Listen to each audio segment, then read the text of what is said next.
Today we're making a delicious keto lasagna casserole. This low-carb recipe is perfect for when you're craving cheesy comfort food. I start off with 1 bag of keto pasta cooked and drained. I have 1.5 pounds of browned ground beef, 1 large container of cottage cheese. Mix it all together.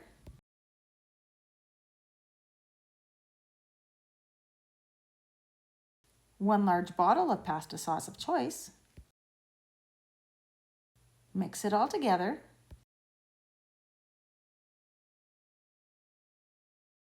Then pour it in a large baking dish.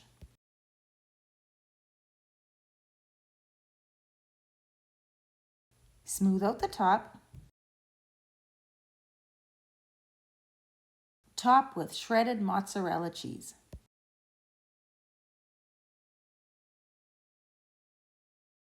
Bake at 375 degrees for about 25 to 30 minutes or until cheese is golden and bubbly.